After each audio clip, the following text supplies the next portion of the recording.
नमस्कार, मी Punjab duck. 11 November पासून ते 30 नोव्हेंबरच्या दरम्यान राज्यात तीव्र थंडीची लाट येणार आहे म्हणून हा अंदाज लक्षात यायचा. म्हणजे सांगायचं झालं तर मग ती थंडी पूर्व विदर्भ, पश्चिम विदर्भ, दक्षिण महाराष्ट्र, उत्तर महाराष्ट्र, कोकणपट्टी, खानदेश, मराठवाडा, तसेच तेलंगणा, आंध्र प्रदेश, म्हणजे तामिळनाडू सगळीकडे थंडीची लाट येणार आहे म्हणून हा अंदाज लक्षात यायचा.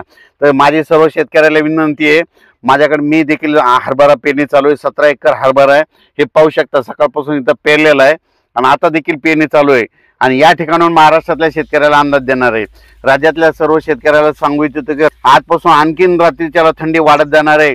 10-11च्या नंतर राज्यातला थंडीचा पारा देखील घसरणार आहे म्हणून हा अंदाज लक्षात यायचा.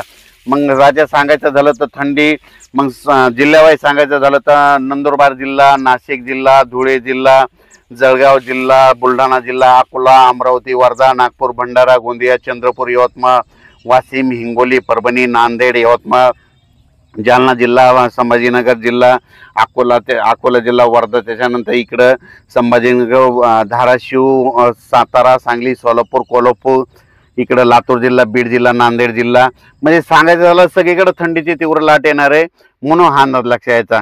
राज्यातल्या सर्व शेतकऱ्याला सांगू इच्छितो की हरभरा पेरण्यासाठी खूप पोषक वातावरण आहे, ज्वारी पेरण्यासाठी खूप पोषक वातावरण आहे, त्याच्यानंतर गहू पेरण्यासाठी खूप चांगलं वातावरण आहे, कांद्याचं रोप टाकण्यासाठी खूप चांगलं वातावरण आहे, आणि द्राक्षाच्या फवारण्या करण्यासाठी आता ऊन राहणार आहे त्याच्यामुळे त्यांच्यासाठी खूप चांगलं वातावरण आहे.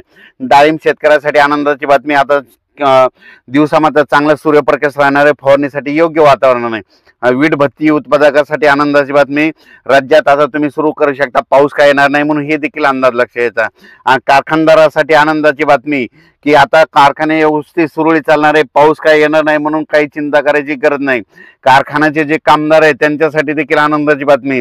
राज्यामध्ये सांगायचं झालं तर आता सध्या पाऊस काय येणार नाही त्याच्यामुळे काही चिंता करायची नाही. पावसाळा संपला, हिवाळा सुरू झालेला आहे म्हणून हा अंदाज लक्षात यायचा. आणि हे जे अंदाज देत आहे, माझ्या शेतामध्ये हरभऱ्याची पेरणी चालू आहे. एकरी 50-55 किलो स्वतःहून पेरवलो. ज्याला पाहायचं असेल तर कधी बी शेलोपाती रोड आपलं शेत आहे, सगळा 16-17 एकर हरभरा तुम्ही इथे येऊन बघू शकता. इन्व्हेज कंपनीचा 81 नंबर देखील हरभरा या ठिकाणी पेरला आणि आणखीन 2-4 दिवसाखाली देखील पेरलेला आहे आणि उगवल्याच्या नंतर तुम्हाला त्याचे व्हिडिओ देणारच आहे.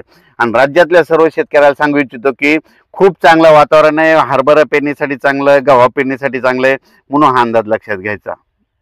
आणि हरभरा पेरणीसाठी सर्व शेतकऱ्याला सांगू इच्छितो की तुम्ही पेरणी करत असताना बीज प्रक्रिया करा, खत द्या, कारण की जमिनीमध्ये खूप ओल आहे. आणि माझं म्हणणं आहे की यंदा यावर्षी तुमच्याकडे जर स्वतःचं घरचं बी असेल तर एकरी 50 किलो पेरून बघा, तुम्हाला उतार येते की नाही पाहू शकता. आणि जर विकत आणायचं असेल तर थोडं मग आपलं 30-35 किलो पेरा, पण स्वतःचं घरचं असेल तर 1 एकर, 2 एकर, 3 एकर असं 50 किलो पेरून बघा, तुम्हाला उतार येतंय.